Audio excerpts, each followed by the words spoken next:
Hi, welcome to another episode of Start the Week with Wisdom. I'm your host, Bridget Burns with the University Innovation Alliance. And I'm Doug Letterman, editor and co-founder of Inside Higher Ed.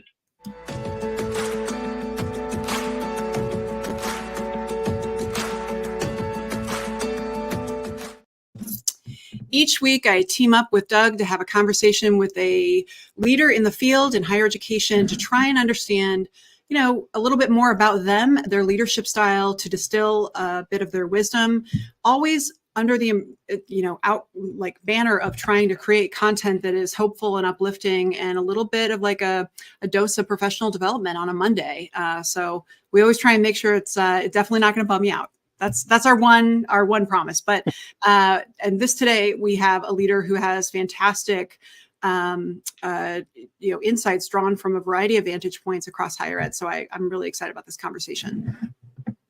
And before we get to him, we remind you that this week, as always, Weekly Wisdom is brought to you by Mainstay, which is formerly known as AdmitHub.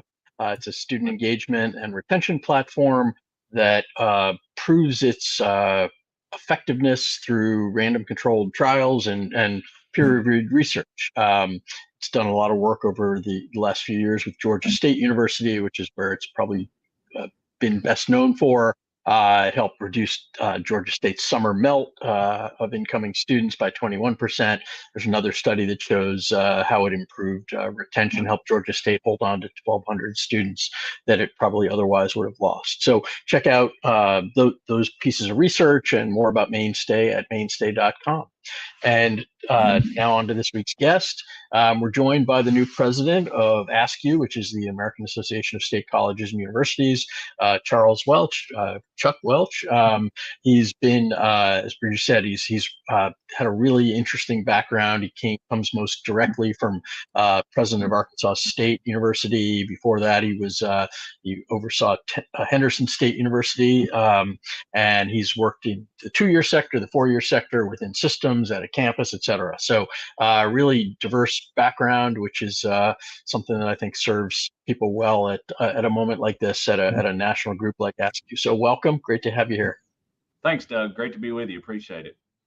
Yeah, I was just saying that I think there are very few leaders in the field who have as much experience with the different altitudes within higher ed, of being able to think from a systems perspective, from a campus perspective, but now from a national perspective, which I think is going to be exactly the right fit in terms of experience and kind of vantage point for AASCU's next chapter. So this is, hey, I'm a big fan of having you in this role, and we're excited to hear a bit more about you. So I will just kick off by asking you to share a little bit about yourself. And, we're always selfishly interested in you as a leader. Like,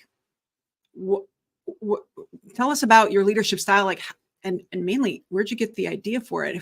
Where'd you learn about leadership from? Sure. Is there person that really inspired you? Just give us who is Chuck as a leader, and why are you the leader that you are? Well, thank you, Bridget, and I appreciate the opportunity to talk about it. And you're right, I've had an incredible opportunities in my career at varying levels. My first chancellor's position was at a community college. I was 31 years old, and then I moved to a regional comprehensive university that was not within a system at 34, and then became the system head at 37, and have been there for the last 13 years. And so it really gave me a wonderful understanding of the different sectors in higher education, some of the nuances that come with being in a system, not being in a system, being directly with a board. But one of the things that was consistent across any of those sectors were, in large part, the challenges were the same. The resources, the complexities might be a little bit different, but we all dealt with a similar set of issues.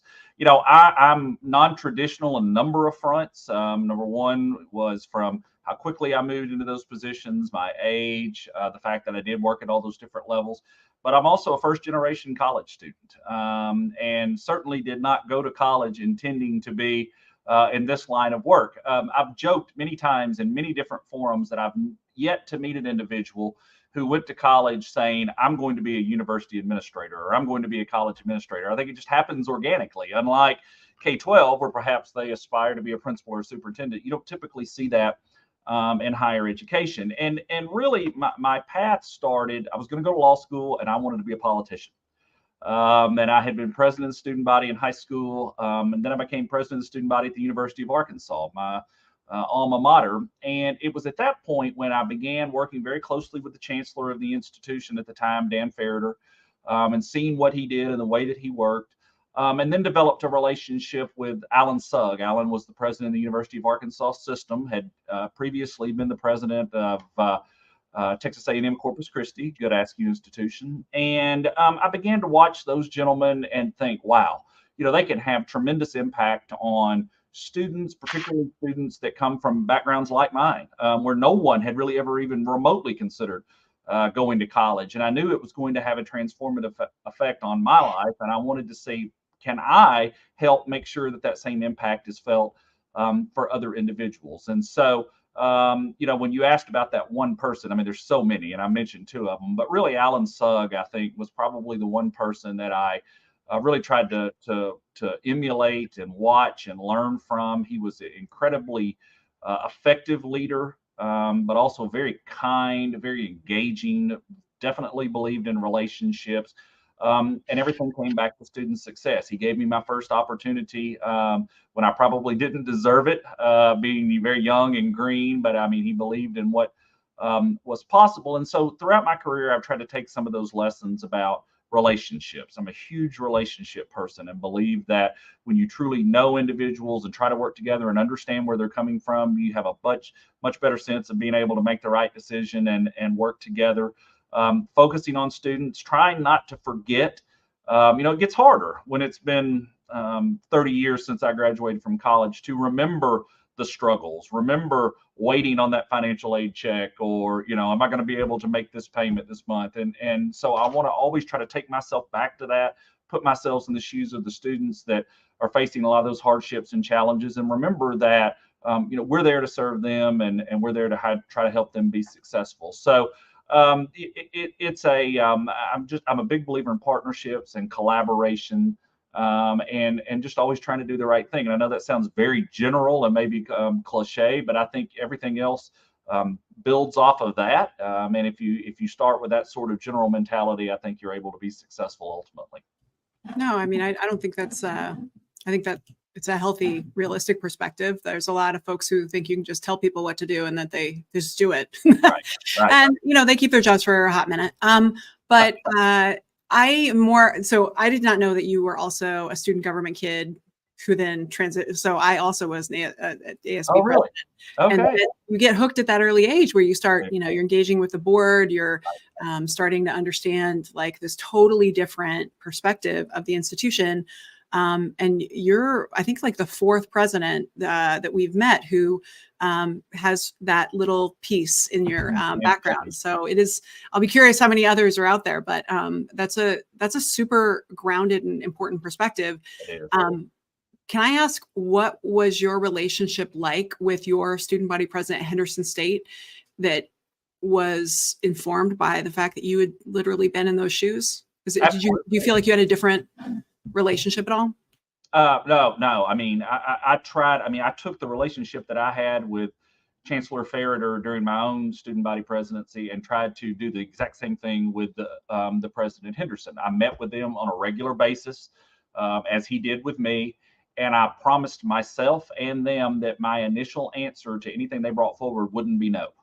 That I would, really try to give them a chance to sell me on why it was important, or to talk to me about, this is really important to students, and try to realize that they, even though I was, closer in age maybe than some other presidents, I mean, I still didn't have the perspective they did. And I really needed to have some faith and believe in them. And I wasn't always able to say yes to everything, obviously, but then I could talk to them about, here's why it's not possible. And that was another one of those leadership things. It's not just saying no.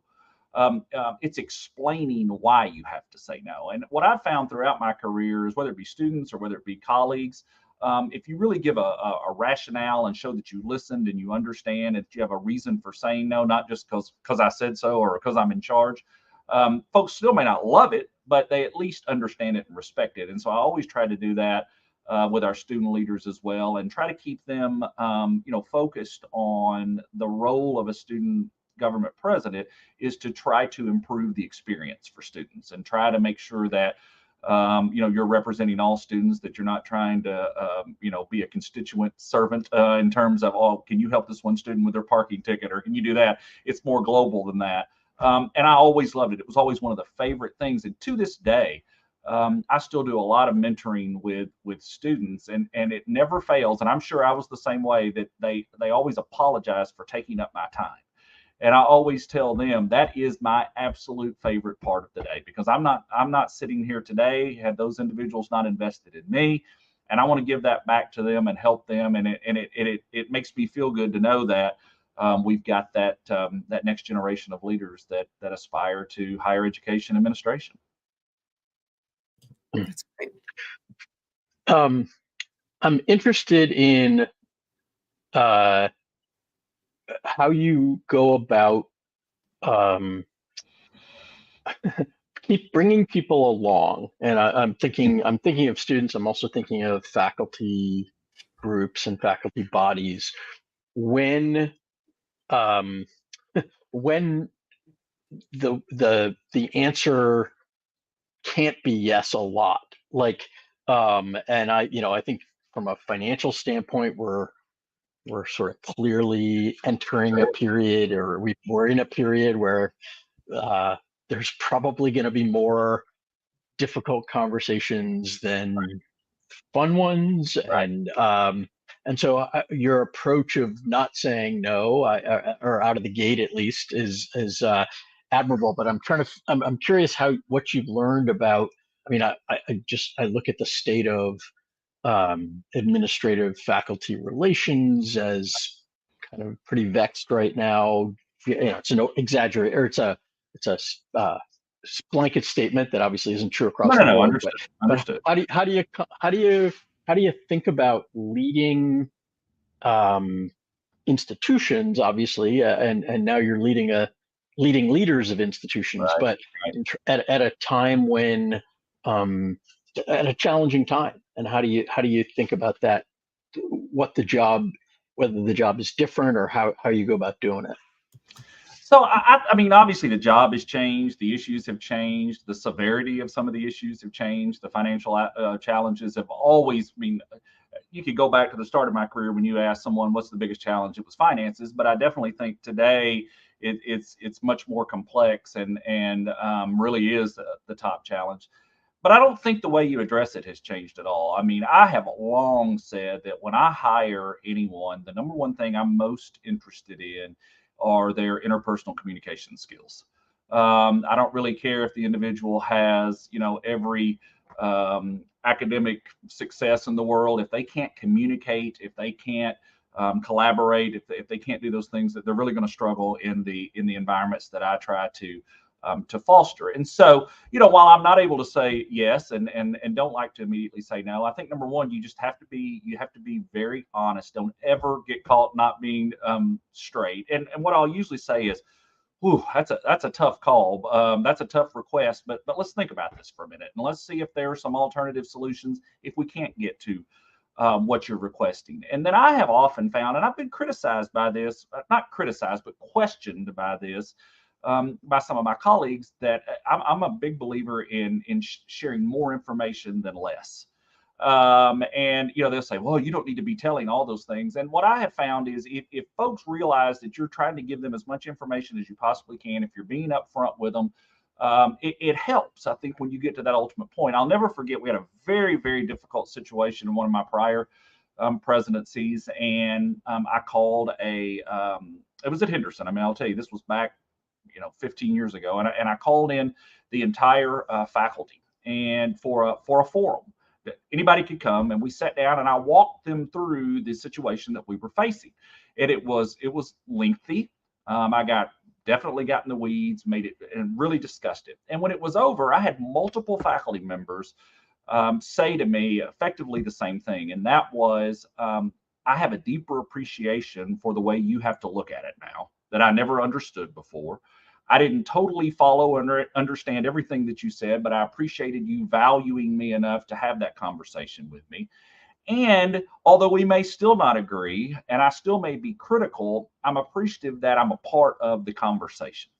And so I think, you're never going to find unanimity. There's obviously some folks that are never going to be satisfied regardless of what you do. But I think the way that you move that along is you have constant communication. You're approachable.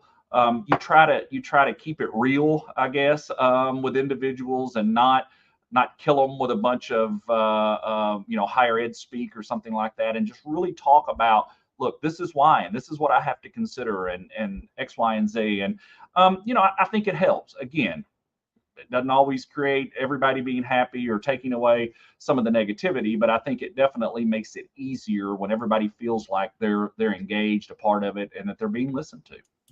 Yeah, I definitely, that resonates for me, because I'm thinking about conversations with, especially like adjunct faculty or folks who have a very specific point of view, and it feels like they have been communicating about that experience that they have, and nobody's listening, because no one will explain the backstory, which is, what I often am sharing is, listen, there are no good choices. I've never met a president who's spending time deciding what frosting flavor. They would love an easy decision. There are only hard choices, and there are only like raise tuition or fire people. Like, that's it. So it's either harm students or, there's not any easy decisions. But I also feel like that nuance and really explaining the context is part of what's missing in this sector. It's the reason why there's so much of a kind of an internal segmentation, polarization, faculty versus staff versus student versus administrator versus president versus board. Right. It's all based on this idea that that we have different interests, when it's really like, we've never done enough work to explain the vantage point so that people understand all the stuff behind the scenes. I just think that's, we're all the same team, and the public, what they're seeing, it's not helpful to see all that, like the different voices and that polarization, I think. So Bridget, I'll say to your point, I think you're exactly right. I mean, we all have the same interests. We just look at it through a different lens. And I'll never forget something one of my former presidents that I worked for said to me one time when I was getting ready to aspire to my first presidency. He said, Chuck, when you can't truly understand or appreciate the presidency until you've sat in the chair. Well, I thought that was the most arrogant thing I had ever heard in my entire life, until I got there and realized there is not a single other person in the organization that looks through that lens. The vice presidents have responsibility for their respective areas. The students are looking out. I mean, the president is the one that is responsible. And so it does make it a little bit different. And you have to remember that. And you have to remember that I may not be able to make the staff happy because I need to keep, I need to do this for faculty and students, perhaps, or whatever the case may be. And so it's remembering that and keeping it in perspective, but realizing that at the end of the day, it's what is in the best interest of the most, what is in the best interest of the institution, and moving us forward and let us achieve our goals. And that there's not going to be a situation where, very few situations where it works for everyone. that's great.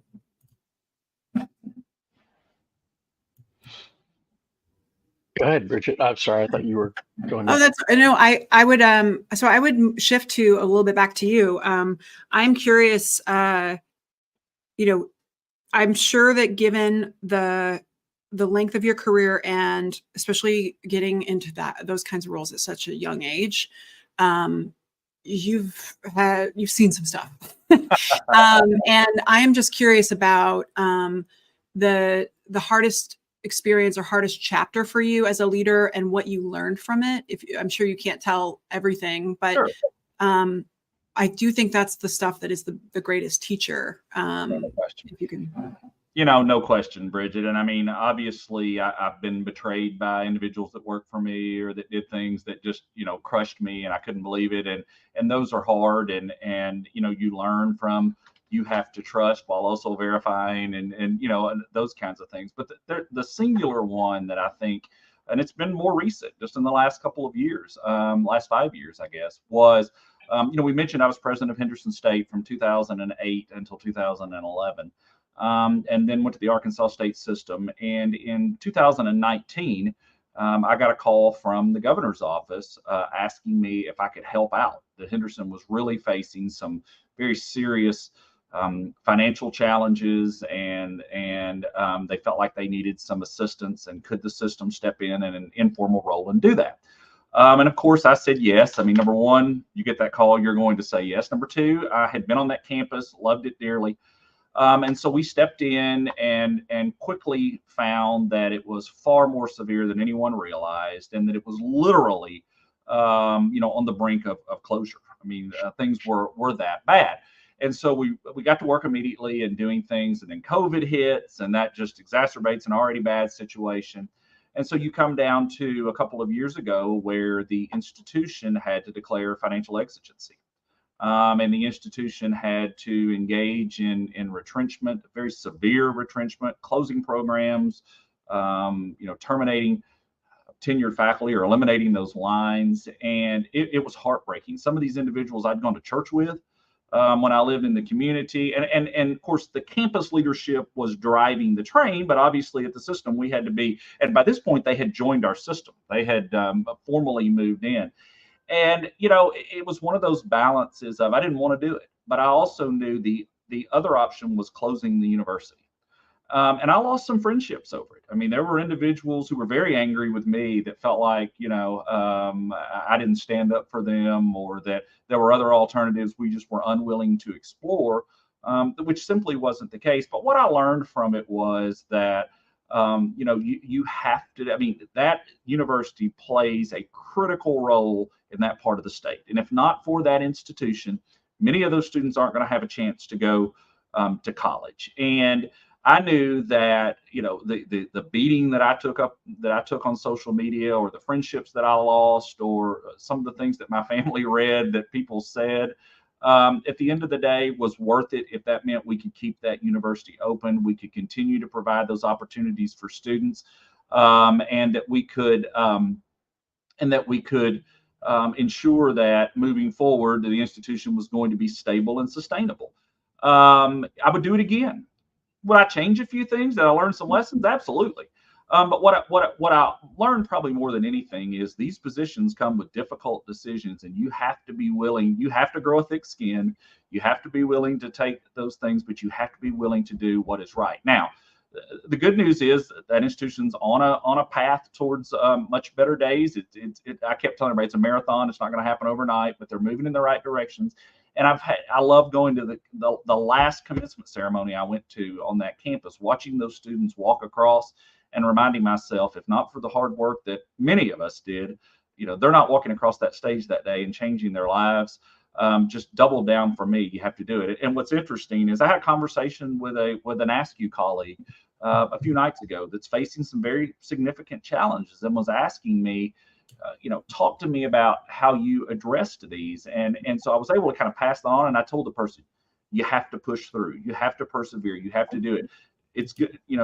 Folks will get angry, and I get it. It's their livelihood. I mean, you're changing things, but you have to do it for the students. You have to do it for the community. You have to do it for those whose jobs are saved. And so, it just taught me that sometimes doing the most unpopular thing in the end is the best thing for the most involved. 100%. And honestly, so as someone who's years later was a chief of staff for a university system, and we had an AASCU campus that went through exigency multiple times. It's such a painful process, and it does require such leadership to be willing to face that. There's so many campuses who are doing little things around the edges to avoid the real work that needs to happen. And that's the reason why we are in such a precarious state as a sector, is that making hard decisions is avoided in most cases. So we should appreciate and celebrate those leaders who are willing to do it, because it's just so painful. I would also add that what perfect experience for the AASCU leader, right? Because Absolutely. So many campuses are going to wrestle with that. And if there was anything I could wish for, it would be, we have done this enough that we have to be able to design an experience that honors what has been and makes it not so devastating. Right. We have experience with honoring things that no longer exist. Emeritus is a status we create it's a term of art, right? Like why, Right. if we have to shut down a department, can we make it so that people don't feel like you just ripped the carpet out from under them? Not that it's going to be so easy, but like, this is something that's worth all of our energy and attention, because if we want higher ed to make bold, brave choices, we have to come up with ways that those experiences are not going to prevent people from keeping their jobs. And no question. And, Bridget, what the other thing we learned from that was exactly what you just said. Most institutions wait until they are forced to do it, where there is no other choice. And so when we realized that's where that campus was, obviously that was something that we didn't have any choice in. But we immediately went to our other 6 system campuses and said, we're going to begin a very aggressive program review process where we look at, cost, and we look at productivity, and we look, and of course, and their immediate reaction was, you're going to cut all of our programs just like you did at Henderson. And I said, no. We're going to try to prevent that while we're in a position of strength. And if we need to reform the program, if we need to rethink the way that we're doing things, we have some time that we're not just, just because the information comes back, and it may not be great, doesn't mean you have to shut it down in this particular instance, but it allows us more runway to hopefully get it right so we don't get to that position. And that wasn't easy either, because as you can imagine, everybody was like, whoa, they're about to do the same thing here. None of the institutions were even remotely close to that situation. But again, that came back to that communications, folks. This is to help us ensure we don't get there. Because, and that's what I keep talking about to our campuses, you've got to be sustainable. We're going to have to change. Don't wake up one day and find yourself in that exigency environment. Yeah. Well, that's really profound. Thank you for sharing that. It's a great example that I don't think people talk enough about from the other side, because, and there are a lot of people who are just so afraid they don't take that step forward, and you need more people sharing, you survived. Yes. Those scars. Yeah. The scars are hard. Lost a few hairs, but survived. So a few more hairs. Doug, do you want to jump in with the last 3? Sure. Yeah. We usually like to sort of round out things by talking to you, by getting a sense of kind of about the best advice that you've received in your career, and either related or potentially different, the advice that you most consistently give to others. And you talked about the people you mentor.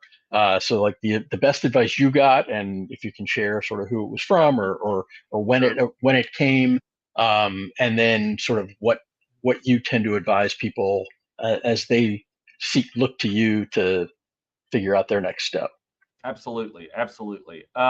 So it's the same. The advice I received is the one I always give to everybody else.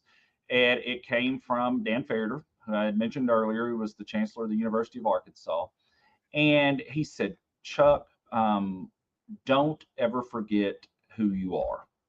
Don't change who you are.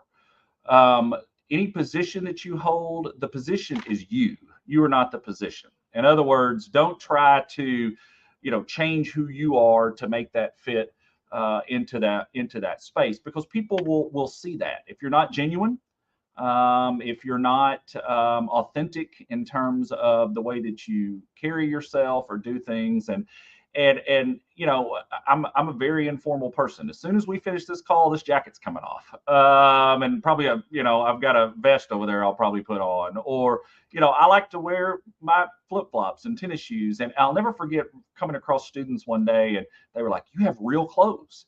But it also reminded me, I taught a first year experience class one time, and when I got my and I wore a tie every day because I felt like I was supposed to. And at the end of the semester, when I got the evaluations, like 4 or 5 students had written, "My favorite day was when you didn't wear a tie because you were approachable and real." And it really hit home for me. And the other thing was, most people who meet me or have met me through my career have figured, he got started at such a young age. He's had these wonderful opportunities. He must either be wealthy or extremely well connected. And neither was true. My dad was a truck driver. My mom was a stay-at-home mom. They were incredibly supportive. But I had to create a lot of this myself, and had a lot of help, obviously, from mentors. But I've never changed who I am. I like to have a good time. I'm loud. I like to joke around. And so about, I don't know, 4 or 5 years ago, ironically, I got a letter from Dan Ferreter, and it said, I'm very proud of you. You've done a lot of great things. And he said, I'll be honest with you, there was a time when you were a student leader that I wasn't sure you would be able to make it here because you didn't take yourself seriously enough. He said, what I've seen through the years, though, is that's the one thing that has helped you the most, is that people feel like, I'm approachable or I'm different. There's always been a running joke at Arkansas when they would call the presidents of the different campuses up to the table to testify at legislative hearings. They would say, well, we're glad to have Dr. Burns. We're glad to have Dr. Letterman. We're glad to have Chuck. It was always Chuck. And I've prided myself on that. I mean, because, it was about, I built those relationships. They felt comfortable. That's who I am. And so that's what I tell people. Don't come into the presidency and try to, be something that you're not. Be yourself. That's what got you there. People will relate to that better. They'll see the authenticity. They'll want to follow you and support you.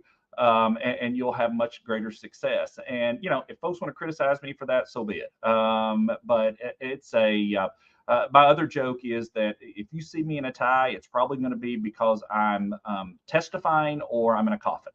Because otherwise I'm just not wearing one. I mean, that's just not my thing. Although, Bridget, I did wear one Monday. Now, I wore it with a quarter zip, but I'm still trying to feel things out a little bit. But then, that's who I am. Well, maybe you just start being the guy who's going to bring back bolo ties for the president. Oh, no.